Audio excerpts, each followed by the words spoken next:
Hello, all my friends, listeners, and watchers, and welcome to episode number 93 of Waxing with Wade. This episode is being sponsored by Champion Spark Plugs. Nothing sparks like a champion. And to borrow one of the company's old taglines from the mid-1900s, you can depend on champions. So, I'm thrilled to bring you this album and song, basically, but we're going to do the whole album. In-A-Gadda-Da-Vida by Iron Butterfly from 1968. Now, it's a little water damaged on the back. I got this in a cheapie bin, but I love having it, and I didn't mind that the damage kind of only shows on the back there, and I'll mention who these members are. But beautiful front cover. You know, not even very worn, and the album's in great shape, which is why I wanted it. So, they came out of San Diego, and it's just a coincidence. I had already planned to do this episode, but I just got back from San Diego. My wife Pam and I went there for a 7-day vacation last week and got in night before last. Then I realized Iron Butterfly's from San Diego. Oh, that'll be a great fit. So, this band was formed in 1966, but they did not get their record contract until late 67, and put out their first album in 1968. It was not a big commercial success. The founding members, two of which, Doug Engel and Danny Weiss. Doug Engel is the vocalist, and he is the singer of In-A-Gadda-Da-Vida. Their main vocalist, and Danny Weiss was the guitarist, and they formed the band along with a drummer and a bass player. But I don't mention their names because several of those members changed, except for the two of them, over the couple of years leading up to their first album. But the lineup that recorded their first album, of those, only one of these two guys that founded the band, Doug Engel, who is the only one that really goes from the founding through their first few years of success, because Danny Weiss, the guitarist, left after the first album. He was replaced by a 17-year-old guitar phenom named Eric Braun, who was actually a concert violinist by the time he was 7, so he's like a musical prodigy. And then they were joined by Ron Bushy. He was the drummer on the first album, but he had not been with the band for the first couple of years or so. And Doug Engel carried forward. But they got a new bass player, Lee Dorman, and as I mentioned, Ron Bushy played drums, and Eric Braun was their 17-year-old guitarist. And this album really is their most known album, and this song is so iconic and still revered and played a lot these days. And I have a great story to tell you about the title of it. Hopefully this will be a fairly short episode. Just because I'm going to focus on this song. It's 17 minutes, takes up entire side 2. I am going to play it first, and then I'll sample some of the other 5 songs, which the other side is 5 rock songs, which is most typical of a classic rock album, 5 songs on a side. But this side was different, side 2. In fact, when you hear side 1, you're going to realize what I've realized. And when the people listen to this for the first time, flipped it over, they had to be like, what is going on here? Like this is different than we've been hearing. But let me mention that In-A-Gadda-Da-Vida is one of the more famous examples of a mondegreen. So, I'm going to tell you what a mondegreen is. It's a phrase or a lyric in a song that is misheard, and the mishearing gives it a different meaning, or often a humorous meaning, from what it was originally intended. So, examples, famous mondegreens. I'll tell you how it got that name. The most famous is probably Jimi Hendrix, Purple Haze, where he says, excuse me while I kiss the sky. Or it could be heard as, excuse me while I kiss this guy. So that's the kind of thing. Some people over the years have thought that's what he was saying, mishearing it. And once you hear it one way, you have trouble hearing it the other way unless someone tells you or you try. I mean, you hear what you hear. So another well-known example is this, and I'm going to tell you why, what the real words this is supposed to be. And Credence, Clearwater Revival, Bad Moon Rising, that lyric, there's a bathroom on the right instead of there's a bad moon on the rise. And also one of the more humorous and funny ones is from Tiny Dancer, Elton John, Hold Me Closer, Tony Danza. And part of that is the way he sings and Elton's voice and accent and his inflection on words and same with Hendrix and the others. So the reason it's called a mondegreen, the woman, or I think it was a female, she coined the term years ago, and it is, I think, in the dictionary now, or at least the Urban Dictionary. It describes this phenomenon, and it's called that because she had remembered a story read all through her childhood by her mother or aunt or grandmother that ended with the line that she thought was the words, Lady Mondegreen, and found out as an adult when she saw the book herself and it wasn't read to her or something along these lines, that it was actually saying, laid him on the green. Laid him on the green, Lady Mondegreen. You see what I'm saying? Excuse me while I kiss the sky. So she coined this term, mondegreen, and we're about to hear the example of it. Oh, well, here's how it happened. So I got to tell you this because it's a great funny story. Doug Ingle was so drunk one night, according to Ron Bushy, the drummer, and this predates their first album, according to Bushy. They had this song a while. They even played it live. Jeff Beck claims to have heard it in 1967 in a live set they did, a 35-minute version of it. I don't know if that's been confirmed, but anyway, Ron Bushy relates that Doug Ingle, who wrote it and sings it, was so wasted one night on a gallon of local wine and he had come up with this chord progression, and it's a great catchy hook, I think. Very repetitive and driving, and lyrics for this song, and he was so drunk he could not speak straight. He was slurring his words, and Ron Bushy wrote down what he thought he said and took notes on the music, and so they could remember it the next day. The next day, he's like, this is me imagining what it was like. Hey Doug, that song that you did last night was amazing. The more I think about it, I'm in love with it. And Doug's like, I barely remember that. What was it like? And so Ron kind of lets him know musically what it's like. And it's called, I couldn't really tell what you were saying, but I think it's In-A-Gadda-Da-Vida. And Doug's like, oh no, it was in the Garden of Eden. And no, you said In-A-Gadda-Da-Vida. Well, I must have been slurring my words. Okay, but let me tell you, Doug, forget In the Garden of Eden. It's a great song, and it'll be there. People will know it for a month or two. But I've been thinking about it. In-A-Gadda-Da-Vida. It sounds so like Latin or something, and mysterious, and people are gonna love that shit. He said, we're in the age of psychedelia and altered realities and acid trips. He said, that's something it could be memorable. They may know this song. I'm going to tell you, there's a chance they could know this song for decades, 60 years even. This is 1967, by the way, and 60 years later would be 2027.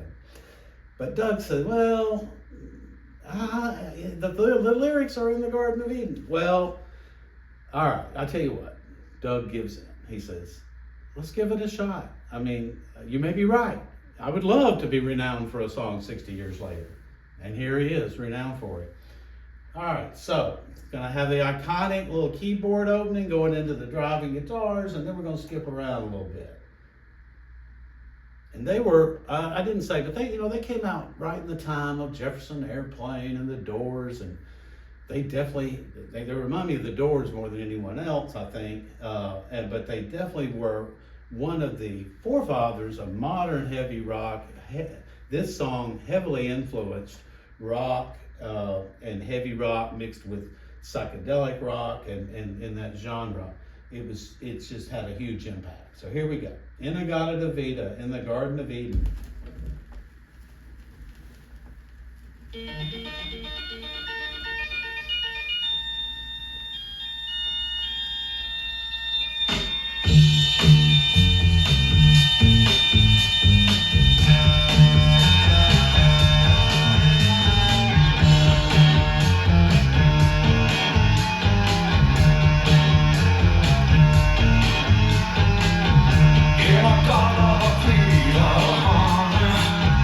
Don't you know that I love you? In-A-Gadda-Da-Vida, baby. Don't you know that I'll always be true?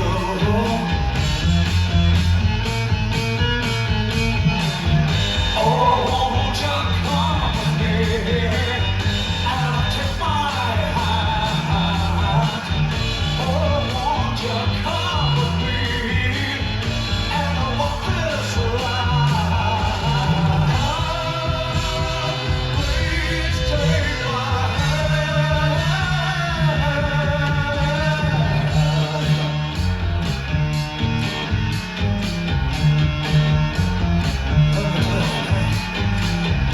In-A-Gadda-Da-Vida, don't you know that I love you? In-A-Gadda-Da-Vida, baby, don't you know that I'll always be true? Okay, that's at the first minute and a half of 17 minutes.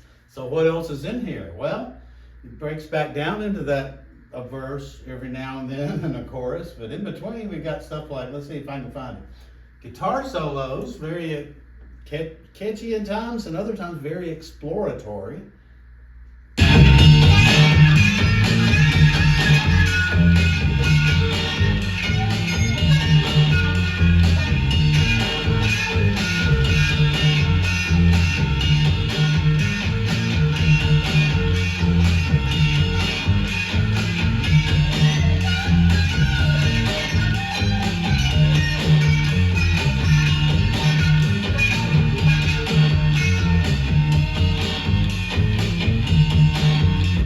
That was 17-year-old Eric Braun. And then here we go with Ron Bushy on, is it Ron? I used to work for someone named Ron Bush. Ron Bushy. On a drum solo here about 7, 8 minutes in.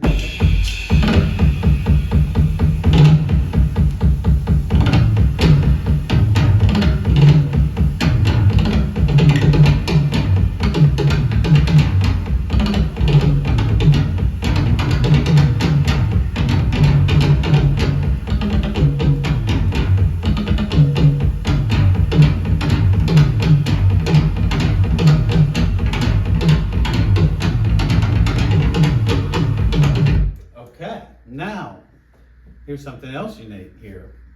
Did you know this is one of the earliest examples of music being sampled? Not exactly like playing someone else's recording mixed in, but it's kind of that way.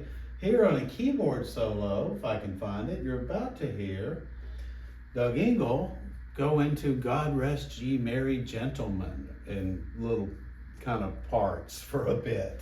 See if you can hear it. I'll try to find it.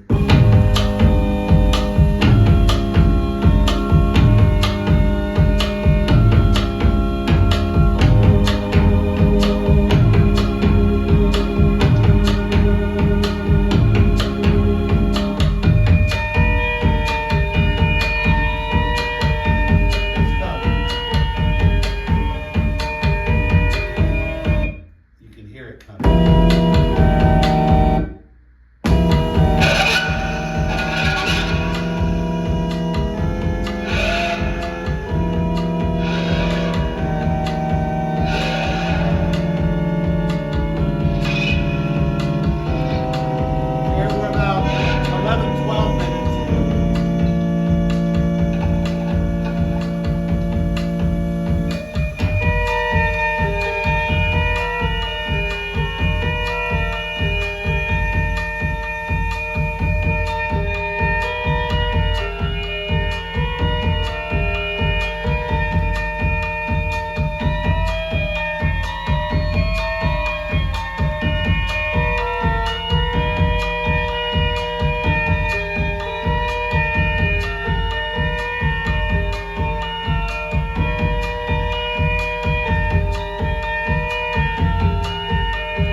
to hear that.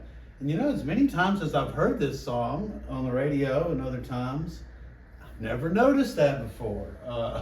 But there it is. We're just going to skip ahead here. We get closer to the end, they're jamming along, and then it comes back into a great ending chorus. Let's see.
Okay, that's In-A-Gadda-Da-Vida. Now, just to give you a little sample here, I'm not sure I'm going to make it. I don't know if I said might be one of my first sub 20-minute episodes in a long time, since maybe the first few.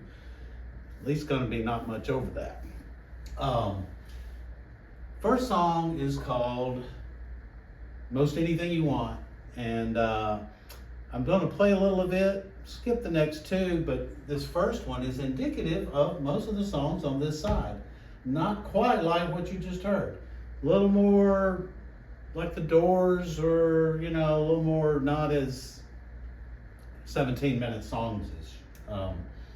More of a pop keyboard kind of ditty from back in '68. Hear a little of this.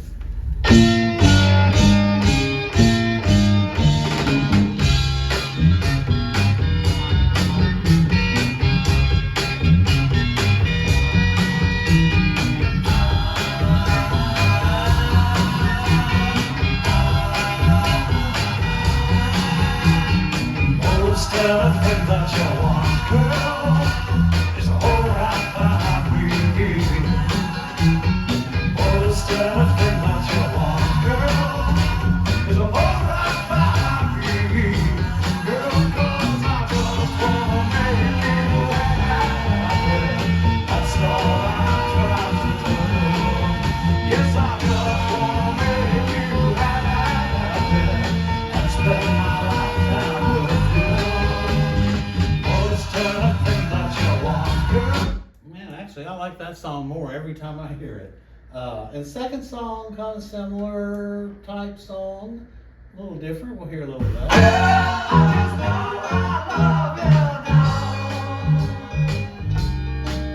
A little bit more mid-tempo. I was in pizza one thing, A little groovier. but how do I get something? That's if you've got a girl. Yes, I would say that song's a little groovier. And then the fourth song's the only one not written or sung by Doug Ingle.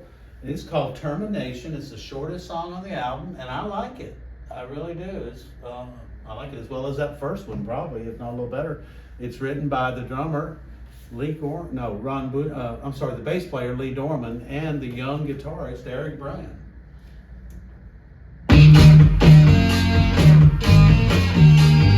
Flying through the skies, voices keep calling, bidding me welcome. White lady lands, luring me closer, forbidden land.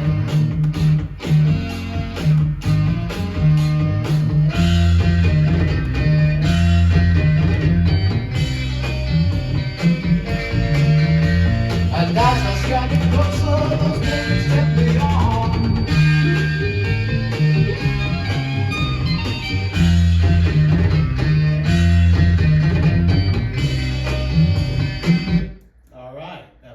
information. Now, ended up here with the last song, which is probably the most rock in the way that In-A-Gadda-Da-Vida is. It's called Are You Happy? And we'll play a little of the start, and then maybe I'll try a little of the middle. Are you happy?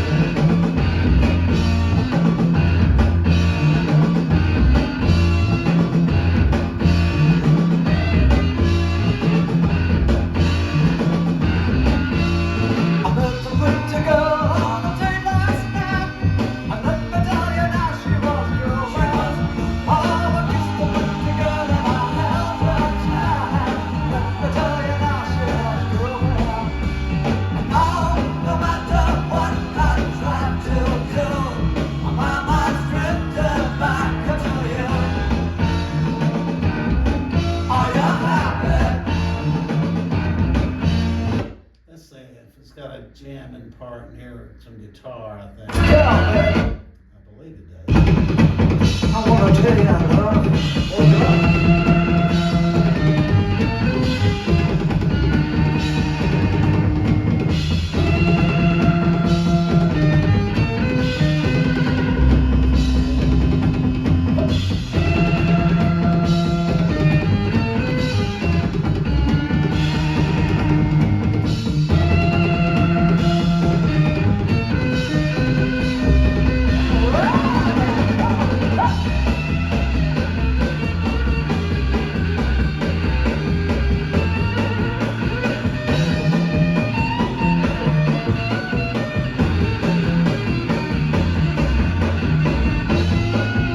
All right, that's all I have time for today, or you have time for. I have to say, the first side of this album, the 5 songs, not the In-A-Gadda-Da-Vida side, I like better than I thought I would before I tried them out, and I like them more every time I hear them. So this is an album I'm going to be playing from time to time. I like to jam out like that. I don't know about you.